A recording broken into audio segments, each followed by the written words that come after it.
Hello, welcome students. How are you all? So today we will take up the chapter second of our physics, units and dimensions. In this chapter we are taking today the topic of dimensional analysis. ठीक है, हम आज dimensional analysis को discuss करने जा रहे हैं. तो डायमेंशनल एनालिसिस जो है उसका एप्लीकेशंस कहाँ कहाँ होता है, वो तीन केसेस होते हैं. तो फर्स्ट केस जो है हमारा वो फिजिकल क्वांटिटी को डिराइव करने के लिए. तो आपको ये पता होना चाहिए इससे पहले कि डायमेंशनल एनालिसिस जो है वो क्या होता है. हम लोग जो भी कैलकुलेशन करते हैं, जो भी एनालिसिस करते हैं, डायमेंशंस को यूज करते हुए 7 फंडामेंटल क्वांटिटीज या 7 फंडामेंटल डायमेंशंस जो यूज करते हैं अपन, उनके अंदर अगर अपन एनालिसिस करते हैं तो वो किसी भी प्रकार का हो सकता है, उसको हम डायमेंशनल एनालिसिस कहते हैं. और डायमेंशनल एनालिसिस जो है उसकी मेन 3 एप्लीकेशंस हैं. नंबर 1 आपका है फिजिकल क्वांटिटी को एक यूनिट से दूसरी यूनिट में बदलना. फॉर एग्जांपल मैं फोर्स को एमकेएस यूनिट से सीजीएस यूनिट में बदलना चाहता हूं, तो 1 न्यूटन फोर्स को मुझे डायन में बदलना होगा. तो पता करना पड़ेगा कि 1 newton is equal to how many dynes. ठीक है, क्योंकि न्यूटन एमकेएस यूनिट है. मैं लिख देता हूं, न्यूटन जो है एमकेएस यूनिट है और न्यूटन को अपन को किस में बदलना है, न्यूटन को हम लोग डायन में बदल रहे हैं. तो आपको ये पता होना चाहिए कि 1 newton is equal to how many dyne. ठीक है ना. तो ये रिलेशन जो निकालना पड़ता है, ये वाला जो फिल इन द ब्लैंक है, वो वैल्यू निकालनी पड़ती है. उसके लिए हम इसको डायमेंशनल एनालिसिस का यूज करते हैं. ठीक है, कैसे करते हैं वो अपन डिस्कस करेंगे लेटर ऑन. उसके बाद second, to check the formula whether it is right और रॉन्ग. ठीक है, कोई भी फॉर्मूला जो रिलेशन हमको गिवन है वो फॉर्मूला सही है या नहीं है. दोनों चीजों को अपन करेक्शन जो है वो चेक करते हैं. फॉर्मूला इज वैलिड और नॉट, ये इस डायमेंशनल एनालिसिस के मेथड से होता है. ठीक है. तीसरा जो सबसे इंपॉर्टेंट चीज है वो ये है, कोई भी रिलेशन आपको डेराइव करना है, कोई भी फिजिकल क्वांटिटी जो दूसरी फिजिकल क्वांटिटीज पर निर्भर रहती है, डिपेंड करती है, तो उस डिपेंडेंस को यूज करते हुए हम पहली फिजिकल क्वांटिटी का फॉर्मूला निकालना चाहते हैं.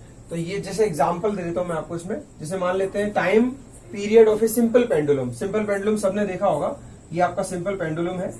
तो सिंपल पेंडुलम को जब अपन छोड़ देते हैं एक एंड पर, तो ये इस तरह से टू एंड फ्रो मोशन करता है. ठीक है, ये किस प्रकार का टू एंड फ्रो मोशन करता है. ठीक है, हेयर ये वन साइड, एक साइड जाकर वापस बैक आएगा एंड देन अगेन. तो इसका जो टाइम पीरियड है, यानी कि time taken from in moving from one part two another and it again, तो इसको अपन क्या बोलते हैं, टाइम पीरियड बोलते हैं. तो टाइम पीरियड मान लेते हैं पेंडुलम का लेंथ पर डिपेंड करता है, और दूसरा आपका लेंथ के अलावा ग्रेविटी पे डिपेंड करता है. तो ये दोनों चीजें इसमें आ जाती हैं आपकी. ये है बात इसका इंपॉर्टेंट. तो अगर आपका ये रिलेशन टाइम पीरियड जो है लेंथ और ग्रेविटी पे निर्भर करता है, ग्रेविटेशनल एक्सेलरेशन पे, तो आप ये जानना चाहते हो कि what is the formula of time period in terms of L and G. ठीक है, एक्चुअल में इसका रिलेशन जो है T is equal to 2 pi under root L upon G आता है. तो ये रिलेशन जो है वो इस मेथड से निकाला जा सकता है. ठीक है, अगर अपन को पता हो कि टाइम पीरियड हमारा लेंथ और ग्रेविटेशनल एक्सेलरेशन पे डिपेंड कर रहा है, तो इसको यूज करते हुए हम क्या कर सकते हैं, इस रिलेशन को T is equal to 2 pi under root L upon g formula निकाल सकते हैं. लेकिन इसमें एक लिमिटेशन है, एक एक्सेप्शन है, एक प्रॉब्लम है हमारे लिए, कि जो कांस्टेंट की वैल्यू होगी वो नहीं निकाली जा सकती. यानी कि जो कांस्टेंट आगे जो लगने वाला जो कांस्टेंट है, इसको अपन कांस्टेंट पार्ट कहते हैं. 2 पाई इसकी वैल्यू न्यूमेरिकल वैल्यू है, इसको हम नहीं निकाल सकते. तो डायमेंशनल एनालिसिस जो फॉर्मूला हमको मालूम चलेगा वो इस तरह से चलेगा. डायमेंशनल एनालिसिस जो फॉर्मूला आपको मिलेगा, T is equal to 2 pi under root L upon G, जो फॉर्मूला मिलेगा ये आपको इस तरह से मिलेगा, T is equal to any constant multiplied by root L upon G, इस फॉर्मेट में. और इसमें के की वैल्यू जो होगी वो अननोन रहेगी आपके लिए. ठीक है, वो अननोन होगी, वो एक्सपेरिमेंट्स के द्वारा ही निकाली जा सकती है. प्रैक्टिकल एक्सपेरिमेंट करके या ऑब्जर्वेशन लेकर के लैब में ही निकाल सकते हैं उसको. ये इस फॉर्मूले से के की वैल्यू निकल के नहीं आएगी. ठीक है, तो आपको ये चीज समझ में आ गई होगी. ये 3 इसके मेन एप्लीकेशंस हैं. अब मैं इसके बाद आपका जो पहला वाला एप्लीकेशन है इसके ऊपर आ जाता हूँ. फिजिकल क्वांटिटी की एक यूनिट को दूसरी यूनिट में कैसे बदलेंगे हम. ठीक है, तो एक एक करके इनको तीनों को हम स्टडी करेंगे. तो पहला वाला पार्ट में अभी आज के वीडियो में ले रहा हूँ. सेकेंड और थर्ड पार्ट जो है वो नेक्स्ट वीडियो में लूंगा. तो मैं आज आपको बताऊंगा कि यूनिट 1 से यूनिट 2 में किसी क्वांटिटी को कैसे कन्वर्ट करेंगे. ठीक है, तो फर्स्ट ऑफ ऑल इसका जो यूनिट कन्वर्जन का तरीका है वो क्या है वो मैं आपको बता देता हूं। इसका जो एग्जांपल है, unit 1 to it is being converted to unit 2। ठीक है, कोई भी फिजिकल क्वांटिटी, कोई भी फिजिकल क्वांटिटी, ठीक है। तो इसको बदलने का जो प्रोसेस है वो मैं आपको बता देता हूं। मान लेते हैं कोई फिजिकल क्वांटिटी Q है जिसको यूनिट 1 में लिखा गया है N1 वैल्यू। ठीक है, मैं एग्जांपल आपको मैंने बता दिया था इसका कि जैसे यूनिट 1 हमारा न्यूटन था, तो न्यूटन में लिखा गया था N1 is the numerical value 1 Newton. तो उसी फिजिकल क्वांटिटी को यूनिट 2 में लिखा जाएगा, तो मान लेते हैं वो N2 टाइम्स लिखा जाएगा। ठीक है, अगर एक फिजिकल क्वांटिटी यूनिट 1 में N1 टाइम्स लिखी जाती है तो वही फिजिकल क्वांटिटी यूनिट 2 में कोई दूसरा टाइम्स यानी कि N2 टाइम्स फॉर एग्जांपल लिखी जाती है। तो ये जो दोनों चीजें हैं ये एक ही क्वांटिटी को रिप्रेजेंट करती हैं, तो वी कैन इक्वेट बोथ, हम दोनों को इक्वल कर सकते हैं। तो N1 U1 is equal to N2 U2। अब यहां से जो आपका है वैल्यू, ये आपका N2 ये निकल के आ जाना चाहिए। यूनिट 2 जो है हमारी क्या है, डाइन है। ठीक है, तो ये जो वैल्यू अननोन होगी यहां से कैलकुलेट होकर आ जाएगी। इसका मेथड क्या रहेगा वो मैं आपको बता देता हूं, एक बार आप इसको ध्यान से सुनिएगा। अगर हम N1 एंड यूनिट फर्स्ट, जो भी आपकी यूनिट होगी वो फंडामेंटल डायमेंशंस में कन्वर्ट कर लें, तो इसकी डायमेंशन जो होंगी वो मान लेते हैं M L एंड T। ठीक है, तो पहली फिजिकल क्वांटिटी के लिए इसको हम मास की पहली यूनिट, लेंथ की पहली यूनिट एंड टाइम की पहली यूनिट लिखते हैं, और मास की पहली यूनिट की पावर A, लेंथ की फर्स्ट यूनिट की पावर B एंड टाइम की फर्स्ट यूनिट की पावर C है।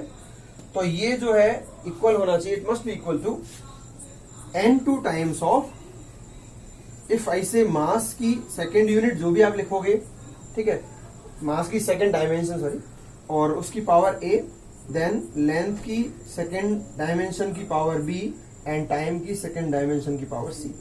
क्यों मैंने इनकी पावर सेम लिखी हैं उसका रीजन आप ध्यान से सुनिए। मास M1 और M2 मान लेते हैं, इसको किलोग्राम में ले लेते हैं, तो किलोग्राम की पावर अगर 2 होगी तो यहाँ पे अपन ग्राम भी यूज करेंगे अगर, तो ग्राम की पावर भी 2 ही रहेगी, ये आप जानते हो। इसी तरह से लेंथ अपन अगर मीटर लेते हैं तो मीटर की पावर अगर 5 रहती है तो यहाँ पर सेंटीमीटर की पावर भी 5 ही लेनी पड़ती है। तो आप जानते हो कोई भी फंडामेंटल क्वांटिटी या फंडामेंटल जो डायमेंशन होती है उसकी पावर्स नहीं बदलती, उसकी पावर हमेशा सेम रहती है। इसी तरह से मान लेते हैं टाइम अगर अपन सेकंड में लेते हैं तो यहाँ भी सेकंड आ जाएगा, तो इसीलिए पावर सेम ली है, लेकिन ये जो क्वांटिटीज हैं, ये जो फंडामेंटल डायमेंशंस हैं M1 M2 यहाँ डिफरेंट हो सकती है अलग अलग। ये हो सकता है किलोग्राम में हो तो ये ग्राम में हो, ये हो सकता है मीटर में हो तो ये सेंटीमीटर में हो, सो ऑन। चलिए, तो अब इसको अपन कैलकुलेट करना चाहते हैं N2 को। यहाँ पे कौन सी वैल्यू है हमारी, N2 को कैलकुलेट करना है। तो इन सभी क्वांटिटीज को आप क्रॉस मल्टीप्लाई करके नीचे भेज दो इस तरह। तो व्हाट विल यू गेट, मैं इन सभी क्वांटिटीज को क्रॉस मल्टीप्लाई करके डिवाइड में भेज रहा हूं, तो मुझे N2 की जो वैल्यू मिलेगी वो मिलेगी is equal to N1 into M1 की पावर A अपॉन M2 की पावर A, फिर L1 की पावर B अपॉन L2 की पावर B इंटू T1 की power C divided by T2 की पावर C। इसको थोड़ा और बेटर वे में लिखेंगे तो ये हो जाएगा आपका N1, then M1 upon M2, इसकी होल पावर क्या हो जाएगी A, next L1 upon L2, इसकी होल पावर हो जाएगी B, and T1 upon T2 की होल पावर हो जाएगी C। ये है। और जब आप इन दोनों डायमेंशंस में रेशियो देखोगे, जैसे मान लेते हैं अपन यहाँ लिखेंगे किलोग्राम और यहाँ लिखेंगे ग्राम, तो ग्राम और किलोग्राम में रेशियो आप पहले से जानते हो निकालना। अगर यहाँ किलोग्राम लिखता हूं ऊपर तो 1000 ग्राम अपॉन ग्राम आएगा, तो ग्राम से ग्राम कट के 1000 वैल्यू मिलेगी, उसकी पावर A आ जाएगी। तो ये सारी चीजें जो है वो न्यूमेरिकली सॉल्व हो जाएंगी। इसको मैं एक क्वेश्चन के जरिए आपको करके समझा देता हूँ किस तरह से इसको करना है, ठीक है ना। तो इसका जो आपको ये क्लियर हो गया होगा, इसको आप एक बार नोट कर लीजिए, उसके बाद मैं इसको रब करूंगा।